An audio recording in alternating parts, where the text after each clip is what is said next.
నమస్తే, welcome to Saaho TV. ముందుగా headlines.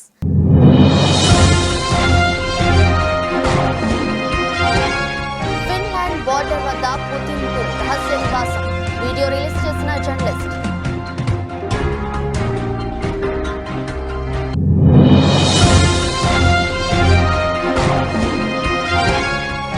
Irani నౌకను hijack చేసిన సోమాలి పైరేట్స్, 19 మంది పాకిస్తానీలను రక్షించిన ఇండియన్ నేవీ.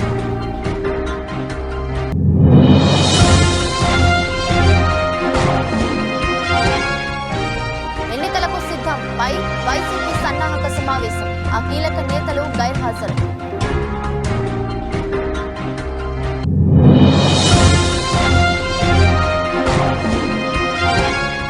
రాజమండ్రి రా కదిలిరా సభలో రసారస, చంద్రబాబుకు తప్పిన ప్రమాదం.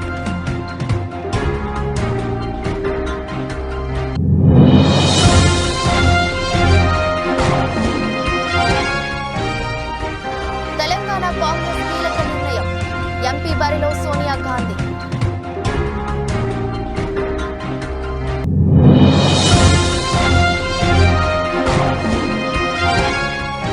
ఈ ప్రపంచంలో నా కథ ముగిసిందనుకున్నా, అదృష్టం కొద్దీ బతికా, కారు యాక్సిడెంట్ పై పంత్.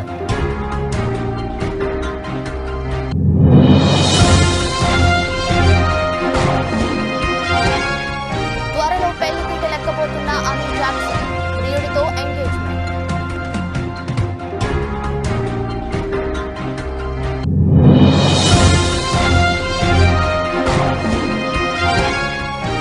మనిషి మెదడులో చీప్ విజయవంతమైందన్న ఎలన్ మస్క్.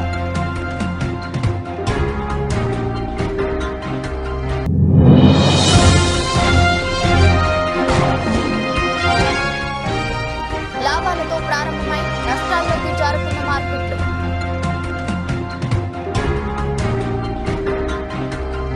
రష్యా అధ్యక్షుడు వ్లాదిమిర్ పుతిన్ ఫిన్లాండ్ బోర్డర్ వద్ద రహస్య నివాసం ఉన్నట్లు తెలుస్తోంది. డోసైర్ సెంటర్ ఇచ్చిన దర్యాప్తు నివేదిక ఆధారంగా ఈ విషయం బయటపడింది. మాస్కో టైమ్స్ దీనిపై ఓ కథనాన్ని ప్రచురించింది. కరేలియాలోని లేక్ లడోగా నేషనల్ పార్కులో పుతిన్ రహస్య స్థావరం ఉన్నట్లు భావిస్తున్నారు. ఆ నిగూఢ స్థావరానికి చెందిన వీడియో కూడా ఒకటి రిలీజ్ అయింది. పుతిన్ సీక్రెట్ కంట్రీ హౌస్ అని ఆ లగ్జరీ ఎస్టేట్ కు చెందిన వీడియోను యూట్యూబ్ లో పోస్ట్ చేశారు. మార్జలహతి బే వద్ద ఉన్న ఆ బిల్డింగ్ ను చాలా మోడర్న్ స్టైల్లో నిర్మించారు. ఆ ఇంటి వద్ద 2 హెలిప్యాడ్లు ఉన్నాయి. బోటింగ్ కోసం ఏర్పాట్లు కూడా చేశారు. బీఫ్ ప్రొడక్షన్ కోసం ఫార్మాను కూడా కట్టారు. ఇంటీరియర్ డెకరేషన్ కోసం అత్యంత ఖరీదైన రాళ్లను వాడినట్లు తెలుస్తుంది. పుతిన్ ఇంటి ముందు ఓ జలపాతం కూడా ఉన్నట్లు రిపోర్టర్లు పేర్కొన్నారు. యాంటీ ఎయిర్ క్రాఫ్ట్ సిస్టమ్ తో నిర్మించిన ఓ ప్రదేశం కూడా ఉంది. అధ్యక్షుడు పుతిన్ సేద తీరే స్థాయికి తెగినట్లు రహస్య ఇంటిని నిర్మించినట్లు అంచనా వేస్తున్నారు. ఇక్కడ సెక్యూరిటీ కోసం ఫెడరల్ గార్డ్ సర్వీస్ ను వాడుకున్నారు. సమీపంలో ఉన్న దీవులతో లింక్ ను తెంచేశారు. అన్ని ఎంట్రన్స్ లలో బ్లాక్ చేశారు. ఈ బిల్డింగ్ వద్ద రావాలంటే కేవలం బోటు లేదా విమానంలో మాత్రమే వీలు అవుతుంది. Самое подробное видео из всех когда-либо сделанных в резиденциях Владимира Путина. Владимир Путин обожает русский север. Его не смущает даже соседство с недружественной Финляндией, до границы с которой всего 30 километров. Это Карелия, залив Марья-Лахти. Местные жители говорят, что Путин бывает здесь как минимум раз в год. Сначала посещает Валаамский монастырь, а затем направляется сюда, в резиденцию, которую ему больше 10 лет назад начали строить его друзья. భారతీయ నౌకాదళం 2 రోజుల్లోనే మరో భారీ ఆపరేషన్ చేపట్టింది. కొచ్చికి సుమారు 800 మైళ్ల దూరంలో పైరట్స్ ఆధీనంలో ఉన్న ఇరానీ నౌకను రక్షించింది. యుద్ధ నౌక ఐఎన్ఎస్ సుమిత్ర ఆ రెస్క్యూ ఆపరేషన్ నిర్వహించింది. హైజాక్ అయిన ఆ నౌకలో 19 మంది పాకిస్తానీ నావికులు ఉన్నారు. వారందరినీ రక్షించినట్లు ఇండియన్ నేవీ ప్రకటించింది. ఈ రెస్క్యూ ఆపరేషన్ లో ఇండియన్ నేవీకి చెందిన మెరైన్ కమాండోలు పాల్గొన్నారు. హిందూ మహాసముద్రం ప్రాంతంలో భారతీయ యుద్ధ నౌకలు ఎప్పుడూ అలర్ట్ గా ఉంటాయన్నారు రక్షణ అధికారులు తెలిపారు.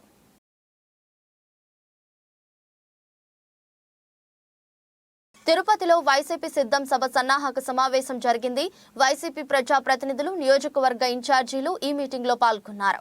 టికెట్ దక్కని కొంతమంది అసంతృప్తి ఎమ్మెల్యేలు సమావేశానికి డుమ్మా కొట్టారు. మరోవైపు రానున్న ఎన్నికల్లో రాయలసీమను క్లీన్ స్వీప్ చేస్తామని విశ్వాసం వ్యక్తం చేశారు మంత్రి పెద్దిరెడ్డి. ఆంధ్రప్రదేశ్ లో అధికార వైఎస్ఆర్సీపీ ఎన్నికలకు సిద్ధమవుతుంది. అందులో భాగంగానే సిద్ధం పేరుతో భారీ బహిరంగ సభలు నిర్వహిస్తుంది. మొన్న ఉత్తరాంధ్రలోని భీమిలిలో భారీ సభను నిర్వహించి ఎన్నికల శంఖారావాన్ని పూరించింది. ఇక ఫిబ్రవరి 3వ తేదీన అనంతపురం జిల్లాలోనూ సిద్ధం పేరుతో బహిరంగ సభను నిర్వహించేందుకు ప్లాన్ చేస్తుంది. అందులో భాగంగానే ఇవాళ తిరుపతిలో సన్నాహక సమావేశం నిర్వహించారు. ఇందులో రాయలసీమలోని 49 నియోజకవర్గాలకు చెందిన ఎమ్మెల్యేలు, వైసీపీ ఇన్ఛార్జీలు పాల్గొన్నారు. మంత్రి పెద్దిరెడ్డి రామచంద్రారెడ్డి ఆధ్వర్యంలో తిరుపతిలో జరిగిన సన్నాహక సమావేశంలో సిద్ధం సభ ఏర్పాట్లపై చర్చించారు. ఎమ్మెల్యేల అభిప్రాయాలు, రాష్ట్రంలోనే ఓ పెద్ద సభగా దీన్ని నిర్వహించేలా ప్లాన్ చేస్తున్నామని మంత్రి పెద్దిరెడ్డి తెలిపారు. ఇంతకుముందు సీమలో ఓడిపోయిన 3 స్థానాల్లోనూ గెలిచేందుకు సమాయత్తం అవుతున్నామన్నారు. తనపై కోనేరు ఆదిమూలం చేసిన వ్యాఖ్యలను ఆయన విఘ్నతకే వదిలేస్తున్నానన్నారు. తాను అవినీతి పరుడు కాదో జిల్లా ప్రజలకు తెలుసన్నారు మంత్రి పెద్దిరెడ్డి. మరోవైపు అనంతపురంలో జరిగే సిద్ధం సభ నిర్వహణకు సన్నాహకంగా జరిగిన ఈ సమావేశానికి కొందరు నేతలు డుమ్మా కొట్టారు. ఈ ఎన్నికల్లో టికెట్ దక్కని అసంతృప్తి ఎమ్మెల్యేలంతా హాజరు కాలేదు. వారిలో రాష్ట్ర మంత్రి గుమ్మనూరు జయరాం, ఎమ్మెల్యేలు ఆదిమూలం, ఎంఎస్ బాబు, నవాజ్ బాషా, తిప్పేస్వామి, మేడా మల్లికార్జునరెడ్డి, సిద్ధారెడ్డి హాజరు కాలేదు. మరోవైపు కొందరు అసంతృప్తి ఎమ్మెల్యేలకు ఆహ్వానం లేకుండా సమావేశం నిర్వహించినట్లు తెలుస్తోంది. మొత్తానికి సన్నాహక సమావేశానికి ఏకంగా 10 మందికి పైగా ప్రజా ప్రతినిధులు హాజరు కాకపోవడం చర్చనీయాంశంగా మారింది. సమావేశానికి ఒక ప్రత్యేకత కూడా ఉంటుంది. ఎందుకంటే ఈ రాయలసీమ జిల్లాల్లోనే వైఎస్ఆర్ కాంగ్రెస్ పార్టీ గతంలో కూడా చాలా మంచి పెర్ఫార్మెన్స్ చేసింది. అప్పుడు పొరపాటున 3 నియోజకవర్గాలు ఓడిపోవడం జరిగింది.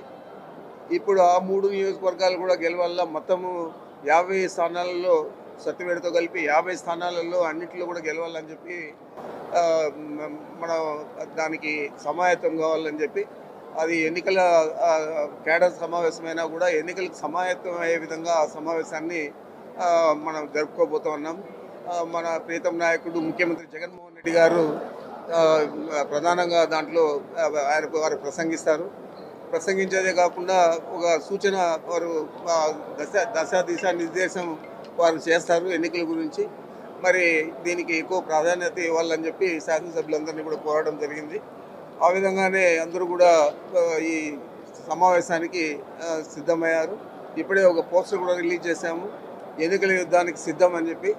ఈ సిద్ధం పోస్టర్ కూడా ఈ ఎన్నికలకు సిద్ధం అని చెప్పి మనం ఏదైతే చెప్తా ఉన్నామో ఆ విధంగానే ఎన్నికల సమాయత్త సభ అవుతుంది కేడర్ మీటింగ్ రాయలసీమ జిల్లాల్లో. తప్పకుండా ఇది రాష్ట్రంలోనే పెద్ద సభగా జరగాలని చెప్పి మనం ఆ శాసనసభ్యులందరినీ కూడా కోరాము. ఆంధ్రప్రదేశ్ మాజీ ముఖ్యమంత్రి నారా చంద్రబాబు నాయుడుకి త్రుటిలో ప్రమాదం తప్పింది. రాజమండ్రి కాతేరులో నిర్వహించిన రా కదిలిరా సభలో చంద్రబాబు స్టేజ్ పై నుంచి కింద పడిపోబోయారు. మరో 2 నెలల్లో ఏపీలో అసెంబ్లీ ఎన్నికలు జరగనున్నాయి.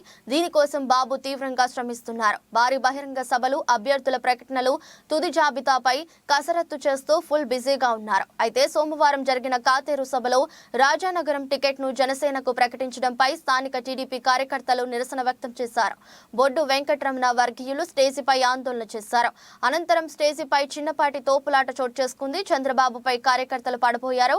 అదే క్రమంలో పలువురు బొకేలు, పూల దండలు తీసుకొచ్చి చంద్రబాబుకు ఇవ్వబోయారు. ఈ తోపులాటలో చంద్రబాబు ఒకవైపు కోరిగారు. ఇదే సమయంలో ఆయన సెక్యూరిటీ సిబ్బంది అప్రమత్తమై చంద్రబాబును పడిపోకుండా పట్టుకున్నారు. దీంతో ప్రమాదం తప్పింది.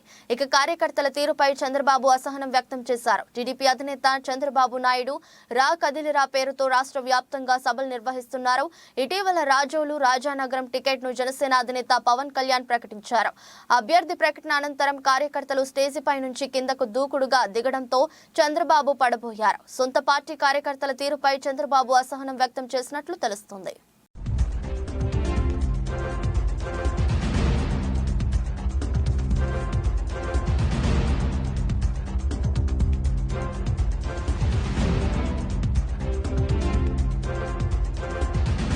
రాజ్యసభ ఎన్నికల షెడ్యూల్ విడుదలైన వేళ కాంగ్రెస్ కీలక నిర్ణయాలు తీసుకోవాలని భావిస్తుంది. తెలంగాణ నుంచి సోనియా గాంధీకి రాజ్యసభ సీటు ప్రపోజల్ పెట్టబోతుంది. లోక్సభ ఎన్నికల్లో పోటీ చేసేందుకు సోనియా విముఖత చూపిస్తే రాజ్యసభ సీటు ఇవ్వాలని భావిస్తున్నారు. ప్రస్తుతం తెలంగాణలో ఖాళీ కాబోతున్న 3 రాజ్యసభ స్థానాల్లో కాంగ్రెస్ కు 2, బీఆర్ఎస్ కు 1 స్థానం వచ్చే అవకాశం ఉంది. కాంగ్రెస్ కు వచ్చే 2 స్థానాల్లో ఏఐసీసీకి 1, రాష్ట్ర నేతలకు మరో స్థానం ఇచ్చే అవకాశం ఉంది. ఏఐసీసీ కోటాలో సోనియా గాంధీకి తెలంగాణ నుంచి రాజ్యసభ సీటు ఇవ్వాలని భావిస్తున్నారు. 2వ సీటు కోసం భారీగా ఆశావహులు ప్రయత్నిస్తున్నారు. చిన్నారెడ్డి, రేణుకా చౌదరి, వంశీచందర్ రెడ్డి పేర్లు రేసులో ఉన్నాయి. తెలంగాణ ఇచ్చిన సోనియా గాంధీకి ప్రత్యేక గుర్తింపు ఇవ్వాలనే యోచనలో కాంగ్రెస్ ఉంది. తెలంగాణలో 3 రాజ్యసభ స్థానాలు ఖాళీ కానున్నాయి. ఏప్రిల్ నెలాఖరులోపు వీటిని భర్తీ చేయాల్సి ఉంటుంది. ఫిబ్రవరి 27న రాజ్యసభ ఎన్నికలు జరగనున్నాయి. అదే రోజున ఫలితాలు వెల్లడిస్తారు. రాజ్యసభ ఎన్నికలకు సంబంధించి అభ్యర్థుల పేర్లపై కాంగ్రెస్ లో తీవ్ర ఉత్కంఠ నెలకొంది. తెలంగాణ ఇచ్చిన సోనియా గాంధీని తెలంగాణ దేవతలాగా కాంగ్రెస్ పార్టీ భావిస్తుంది. ఈ క్రమంలో ఖచ్చితంగా తెలంగాణ నుంచి సోనియా గాంధీకి ప్రాతినిధ్యం ఇవ్వాలని కాంగ్రెస్ నేతలు భావిస్తున్నారు. అందులో భాగంగానే ఖమ్మం లోక్సభ స్థానం నుంచి పోటీ చేయించాలని ఇప్పటికే పొలిటికల్ అఫైర్స్ కమిటీలో కూడా ఏకగ్రీవ తీర్మానం చేశారు. అయితే ఆరోగ్య పరిస్థితుల కారణంగా ఒకవేళ ప్రత్యక్ష ఎన్నికల్లో పోటీ చేయలేకపోతే కనుక ఖచ్చితంగా రాజ్యసభ ఎన్నికల్లో సోనియా గాంధీ పేరును తెలంగాణ నుంచి ప్రతిపాదించాలని కాంగ్రెస్ నేతలు భావిస్తున్నారు.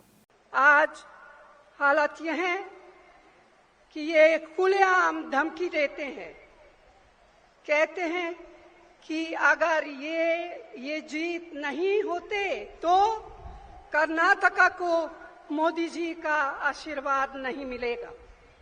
कहते हैं कि भाजपा हार गई तो यहाँ बहुत झगड़ा हो जाएंगे। मैं आपकी तरफ से इनसे कहना चाहती हूँ कि कर्नाटका के लोगों को इतना बेबस और लाचार मत समझे। कर्नाटक के लोग किसी के आशीर्वाद पर नहीं, अपनी मेहनत और संकल्प पर भरोसा करते हैं। कर्नाटक के लोग डरपोक नहीं है, लालची नहीं है कि आप उन्हें फुसला दें।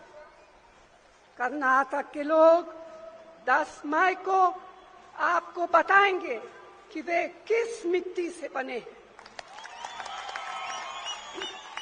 జాతిపిత మహాత్మా గాంధీ వర్ధంతి సందర్భంగా ఆయన చిత్రపటానికి సీఎం క్యాంపు కార్యాలయంలో నివాళులర్పించిన సీఎం వైఎస్ జగన్. ఈ కార్యక్రమంలో పరిశ్రమల ఐటీ శాఖ మంత్రి Gudivada Amarnath, MP V Vijayasai Reddy, TTD మాజీ చైర్మన్ డాక్టర్ వైవి సుబ్బారెడ్డి తదితరులు పాల్గొన్నారు.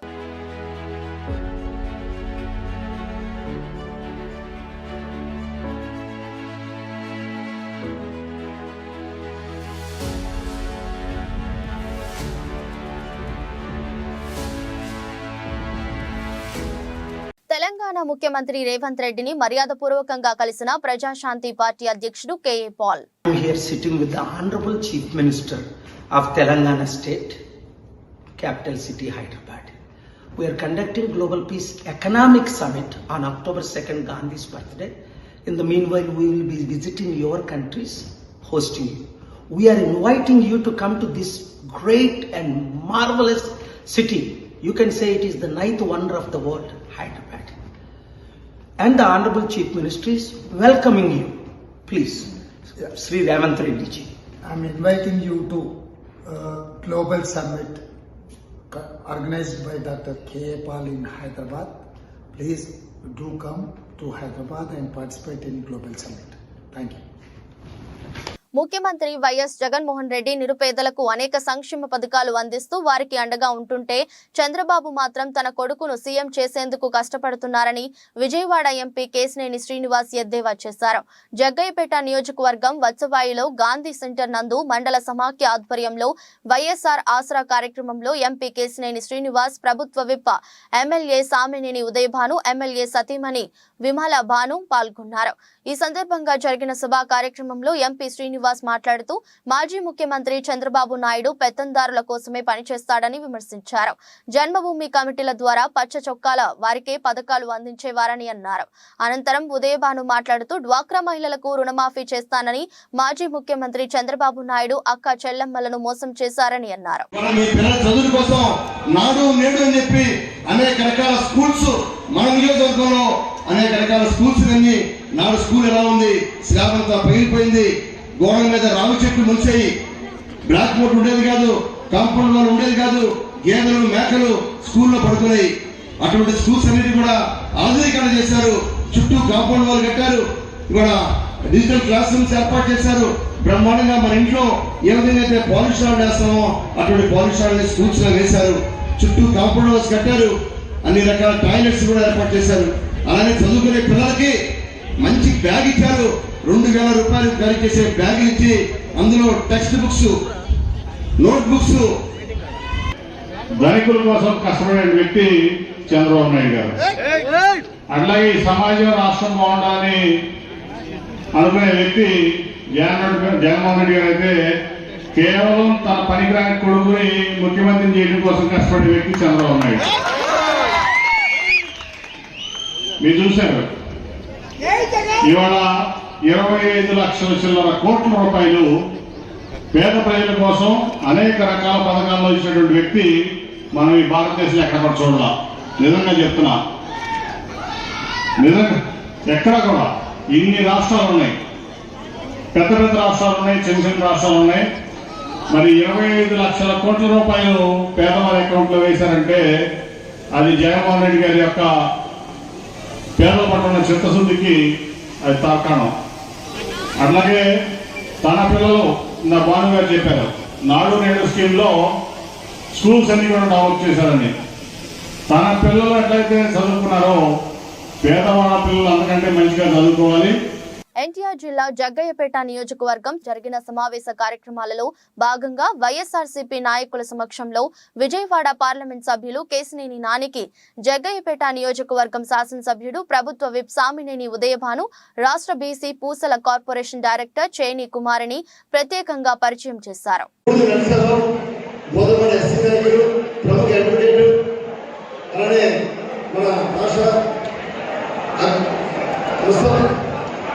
మస్తానం యాడ్ డైరెక్టర్, అలానే పూసల సంఘం డైరెక్టర్ ఉన్న కుమారి గారు, అలానే రాజ్యలక్ష్మి గారి మహిళా పార్టీ అధ్యక్షులు జగ్గపేట టౌన్, అలానే శ్రీరామ్ నాయక్ గారు జగ్గపేట మండల మాజీ జడ్పీటీసీ అధ్యక్షులు, ఇంకా వేదిక నాయకులు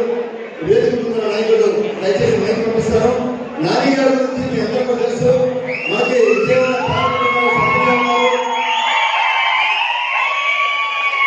కాకినాడ జిల్లా జగ్గంపేట స్థానిక ఆర్యవైశ్య కళ్యాణ మండపం వద్ద జగ్గంపేట ఆర్యవైశ్య సేవా సంఘం ఆధ్వర్యంలో మహాత్ముడు గాంధీజీ 76వ వర్ధంతి వేడుకలు ఘనంగా జరిగాయి.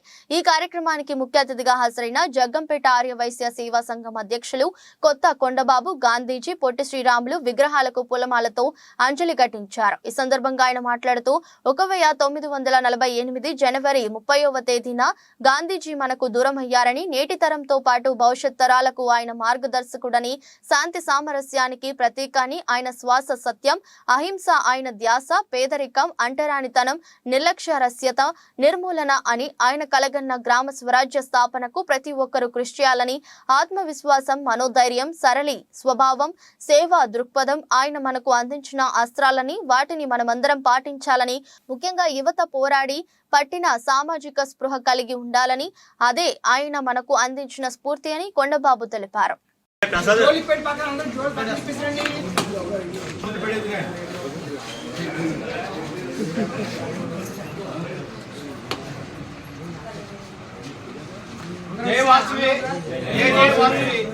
ఈ రోజు జాతి పిత మహాత్మా గాంధీ వర్ధంతి సందర్భంగా విచ్చేసిన ఆర్యవైశ్య సభ్యులందరూ కూడా ముందుగా నా హృదయపూర్వక నమస్కారాలు. అలాగే సోదరిమణులు అందరూ కూడా హృదయపూర్వక నమస్కారాలు.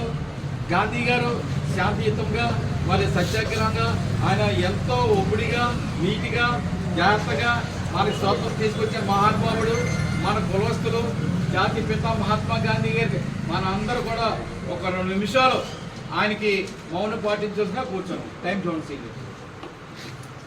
Team India wicket keeper Rishabh Pant పునరాగమనానికి సిద్ధమవుతున్నాడు. ఈ డాషింగ్ బ్యాటర్ ఐపీఎల్ 17వ సీజన్లో ఢిల్లీ క్యాపిటల్స్ కెప్టెన్ గా రీ ఎంట్రీ ఇవ్వనున్నాడు. అయితే కెరీర్లో రాకెట్లా దూసుకెళ్తున్న సమయంలో కారు యాక్సిడెంట్ అతడి జీవితాన్ని ఒక్కసారిగా తలకిందులు చేసింది.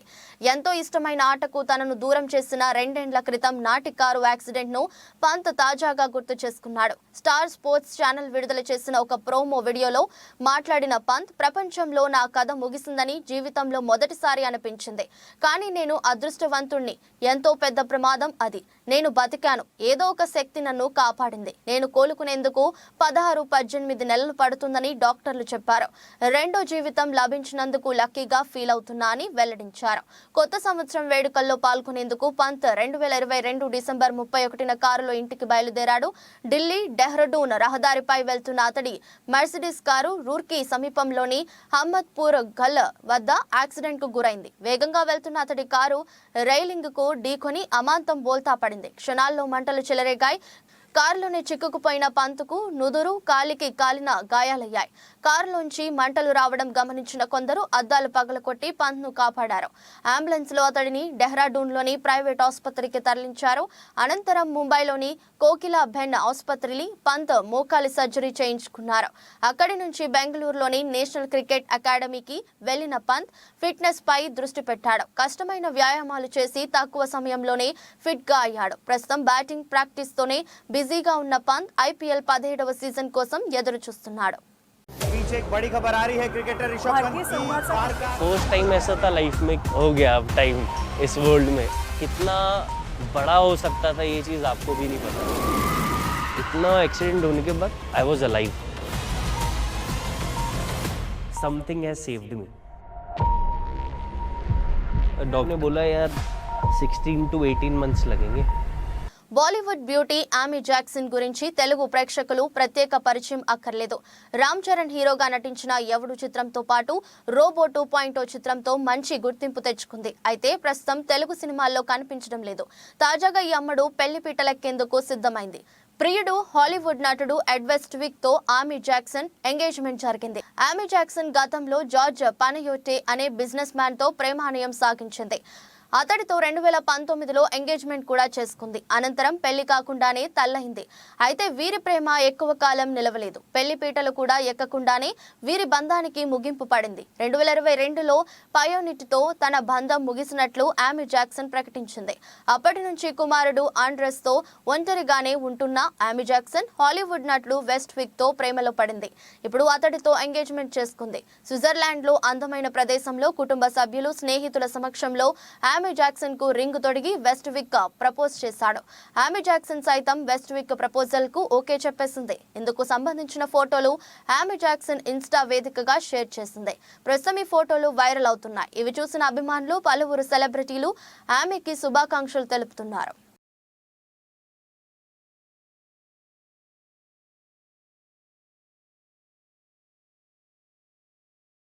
ఎలక్ట్రిక్ కార్ల తయారీ సంస్థ టెస్లా సీఈఓ ఎలన్ మస్క్ సారథ్యంలోని స్టార్టప్ కంపెనీ న్యూరాలింక్ సోమవారం మనిషి మెదడులో విజయవంతంగా చిప్ ఇన్స్టంట్ చేసింది. మానవుడికి మెదడుకు కంప్యూటర్కు మధ్య నేరుగా సంబంధాలు మెరుగుపరిచే లక్ష్యంతో ఎలన్ మస్క్ కో-ఫౌండర్ గా న్యూరో టెక్నాలజీ సంస్థ 2016లో ఏర్పాటైంది. మానవుడి శక్తి సామర్థ్యాలను బలోపేతం చేయడంతో పాటు పార్కిన్సన్ వంటి వ్యాధులను నివారించడమే లక్ష్యమే ఇది. దీంతో పాటు మానవుడికి ఆర్టిఫిషియల్ ఇంటెలిజెన్స్ మధ్య సాంకేతాత్మక సంబంధం బలోపేతం చేయడానికి మానవుడి మెదడులో అమర్చే చిప్ ఉపకరిస్తుంది. నిన్న మనిషి మెదడులో చిప్ అమర్చాం. ఆ రోగి క్రమంగా కోలుకుంటున్నాడు అని ఎలన్ మస్క్ తన ఎక్స్ ఖాతాలో పోస్ట్ చేశారు. దీని ప్రారంభ ఫలితాల్లో న్యూరాన్ స్పైక్ డిటెక్షన్ ను గుర్తించినట్లు తెలిపాడు. మానవుడి మెదడులో చిప్ అమర్చేందుకు గతేడాది మేలో అమెరికా ఫుడ్ అండ్ అడ్మినిస్ట్రేషన్ ఆమోదం తెలిపింది. బ్రెయిన్ మెషిన్ లేదా న్యూరాలింక్ బ్రెయిన్ కంప్యూటర్ ఇంటర్ఫేస్ లో 8 మిల్లీమీటర్ల వ్యాసంతో కూడిన చిప్ లో సన్నని ఎలక్ట్రోడ్లు ఉంటాయి. వెంట్రుకలో 20% మాత్రమే ఈ చిప్ మందం ఉంటుంది. పుర్రెలో కొంత భాగం తొలగించి దీన్ని అమరుస్తారు. ఇందులోని సన్నటి ఎలక్ట్రోడ్లను మెదడులోని ముఖ్యమైన భాగాలకు పంపుతారు. మెదడులోని ఎలక్ట్రోడ్లు బ్రెయిన్ కు సంకేతాలు వెళ్తాయి. మెదడులోకి విద్యుత్ సంకేతాలు పంపడంతో పాటు అందుకోవడం ప్రేరేపిస్తుంది. ఈ విద్యుత్ సంకేతాలను కంప్యూటర్లకు విశ్లేషించే ఆల్గోరిథంలుగా మారుస్తుంది.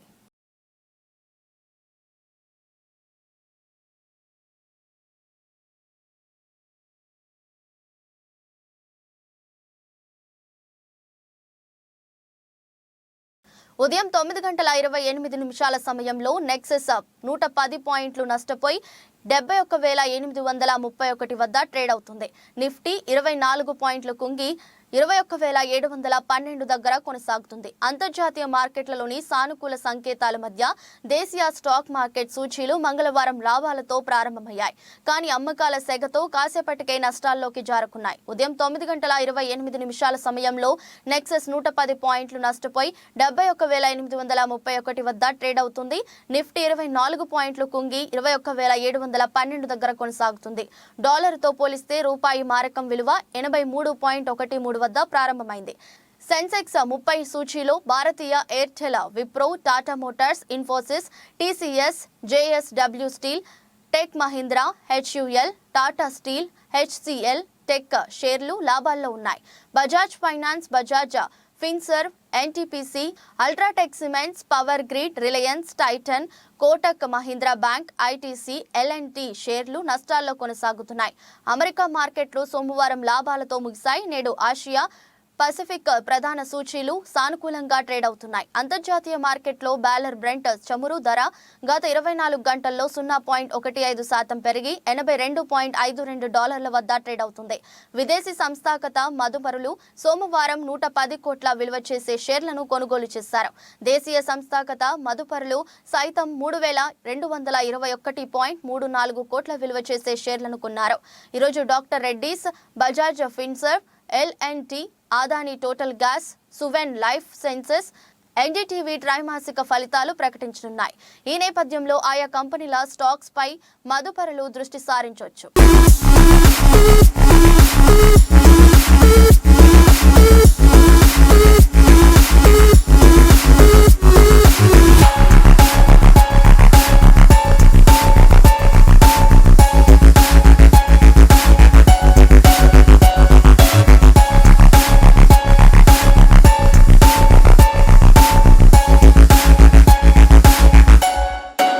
వార్తలు ముగించే ముందు మరోసారి హెడ్లైన్స్.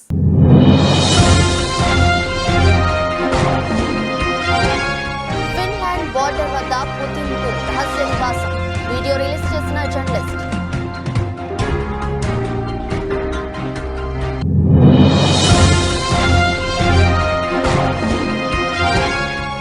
ఇరానీ నౌకను హైజాక్ చేసిన సోమాలి పైరేట్స్, 19 మంది పాకిస్తానీలను రక్షించిన ఇండియన్ నేవీ.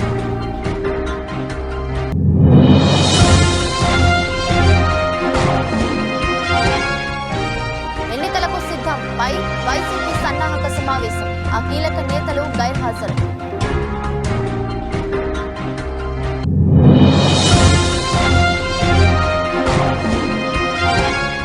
రాజమండ్రి రా కదిలిరా సభలో రసామస, చంద్రబాబుకు తప్పిన ప్రమాదం.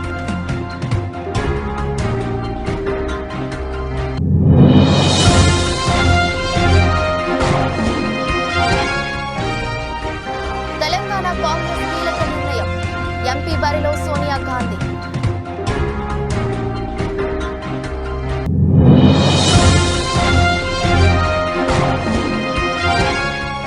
ఈ ప్రపంచంలో నా కథ ముగిసిందనుకున్నా, అదృష్టం కొద్దీ బతికా, కారు యాక్సిడెంట్ పై పంత్.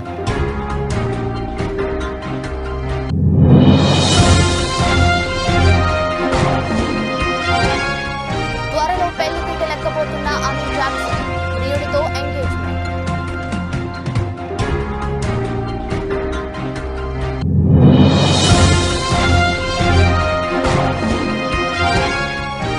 మనిషి మెదడులో చీప్ విజయవంతమైందన్న ఎలన్ మస్క్.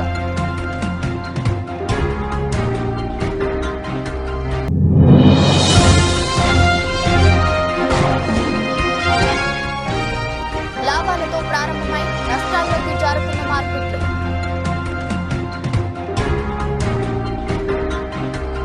ఇది రోజు బులెటిన్. మరో బులెటిన్లో మళ్ళీ కలుద్దాం. అంతవరకు సెలవు. నమస్కారం.